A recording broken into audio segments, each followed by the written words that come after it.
কবি নজরুলের অসাধারণ লেখা কবিতা ও গান ব্রিটিশ বিরোধী আন্দোলন থেকে শুরু করে মহান মুক্তিযুদ্ধ পর্যন্ত বাঙালি জাতিকে অনুপ্রেরণা জুগিয়েছে। যুগ যুগ ধরে এই কবির সৃষ্টিশীল কর্ম সকলকে চলার পথে প্রেরণা জুগিয়েছে নিয়মিত বলে মন্তব্য করেছেন মৎস্য ও প্রাণী সম্পদ মন্ত্রী ও আওয়ামী লীগের সভাপতিমণ্ডলীর সদস্য মোহাম্মদ আব্দুর রহমান। শুক্রবার 12 জুলাই বিকেলে কুমিল্লার মুরাদনগর উপজেলার দৌলতপুরে কবি নজরুল মঞ্চ মাঠে বিশ্ব বঙ্গ সাহিত্য ও সংস্কৃতি সম্মেলন অনুষ্ঠানে প্রধান অতিথির বক্তব্যে মন্ত্রী এসব কথা বলেন। আর নজরুলের বিদ্রোহের সুরে আন্দোলিত হয়েছিল হাজার হাজার সৈনিক, হাজার হাজার মানুষ, যারা স্বাধীনভাবে বাঁচবার সংগ্রামে সেদিন ঝাঁপিয়ে পড়েছিল। আর এই সাম্যের কবি, মানুষের কবি, তার কণ্ঠে যেমন কবিতার ছন্দে মানুষ নিয়ে তার ভাবনা ছিল, গানের সুরে যেই মানুষের। বাংলাদেশ ও ভারত যৌথ উদ্যোগে বাঙ্গরা পূর্ব ইউনিয়ন পরিষদ চেয়ারম্যান ও নজরুল নিকেতন উপদেষ্টা মোহাম্মদ শেখ জাকির হোসেন এর সভাপতিত্বে ও শিক্ষক শারমিন সুলতানার সঞ্চালনায় অনুষ্ঠানে উদ্বোধক কুমিল্লা ৩ মুরাদনগর আসনের সংসদ সদস্য জাহাঙ্গীর আলম সরকার বক্তব্য রাখেন। এ সময় তিনি বলেন, মানুষ জানে না মুরাদনগরের মানুষ আপনি কত বড় মাপের নেতা, অনেকে জানে অনেকে জানে না। তাই আমি কিছু বিষয় আলোকপাত করতে চাই। এলাকাবাসী 1986-88 সালে তিনি বাংলাদেশ ছাত্রলীগের সাধারণ সম্পাদক নির্বাচিত হন। 2001 সালে আওয়ামী লীগের কেন্দ্রীয় পর্যবেক্ষক সদস্য।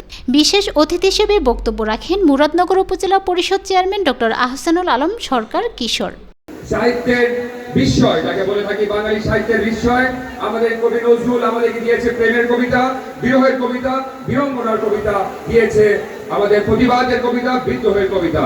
তার সেই কবিতা বিদ্রোহী শত বছরের ব্রিটিশ স্তম্ভকে, ব্রিটিশ শাসনের স্তম্ভকে জোরে সোরে ধাক্কা দিয়ে বসেছিল। তার পুরস্কার হিসেবে তাকে কারাবরণ করতে হয়েছিল। ঠিক তেমনি ভাবে যিনি কিনা কবিতার ভাষায়, সংস্কৃতির ভাষা বলেছিল বাংলার জয়, তারই ফলশ্রুতিতে তার সাথে একসাথে একমত হয়ে হাজারকালের শ্রেষ্ঠ বাঙালি জাতির পিতা বঙ্গবন্ধু শেখ মুজিবুর রহমান যে টঙ্গিপাড়ার ছোট খোকা জন্ম হয়েছিল, সেই খোকা, সেই রাজনীতির মহাকাব্য মহাকবি, সেই কবিতা রচনা করেছিল সেই ঐতিহাসিক রেস কোর্স ময়দানে 19 মিনিটের অলিখিত সেই কবিতায়, যে কবিতায় তিনি ডাক দিয়ে বলেছিল আজকের সংগ্রাম আমাদের মুক্তির সংগ্রাম, আজকের সংগ্রাম আমাদের স্বাধীনতার সংগ্রাম। সেই ডাকে সাড়া দিয়ে 30 লক্ষ মুজিবীয় সৈনিক তাদের রক্ত ঝরিয়ে বাংলার স্বাধীনতা দিয়েছিল। 2.5 লক্ষ মা বোনের তাদের সম্ভব বিনিময়ে আমাদেরকে লাশ বুঝে পতাকা করে দিয়েছে আজকের এই মঞ্চ, করে দিয়েছে দৌলতপুর, করে দিয়েছে মুরাদনগর, করে দিয়েছে লাল সবুজ। এ সময় বিশেষ অতিথি হিসেবে আরও বক্তব্য রাখেন কুমিল্লা জেলার সহকারী পুলিশ সুপার পিপিএম রবিউল, প্রধান আলোচক কুমিল্লা উত্তর জেলা আওয়ামী লীগ সভাপতি মোহাম্মদ রুহুল আমিন, সাধারণ সম্পাদক রৌশন আলী মাস্টার, কুমিল্লা সাবেক জেলা প্রশাসক মঞ্জুর আলম, মুরাদনগর উপজেলা নির্বাহী কর্মকর্তা সিফাত উদ্দিন, বিশিষ্ট নজরুল গবেষক ডক্টর আলী হোসেন চৌধুরী।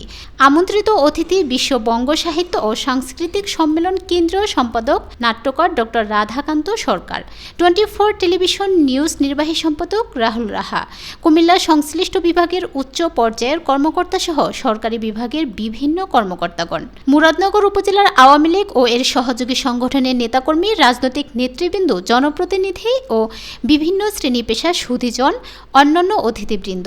সম্মেলন শেষে ঢাকা এবং ভারত থেকে আগত খ্যাতিমান শিল্পীদের সমন্বয়ে এক সাংস্কৃতিক সন্ধ্যার আয়োজন করা হয়। উল্লেখ্য যে মৎস্য ও প্রাণী সম্পদ মন্ত্রী ও আওয়ামী লীগের সভাপতিমণ্ডলীর সদস্য মোহাম্মদ আব্দুর রহমান মুরাদনগরের উপজেলা পরিষদে পৌঁছানোর পর মুরাদনগরের এমপি জাহাঙ্গীর আলম সরকার এবং মুরাদনগর উপজেলা পরিষদ চেয়ারম্যান ডক্টর আহসানুল আলম সরকার কিশোর তাকে অভ্যর্থনা জানান। এরপর পুলিশের একটি চৌকস দল তাকে গার্ড অব অনার প্রদান করে। এরপর তিনি অনুষ্ঠান স্থলে রওনা দেন।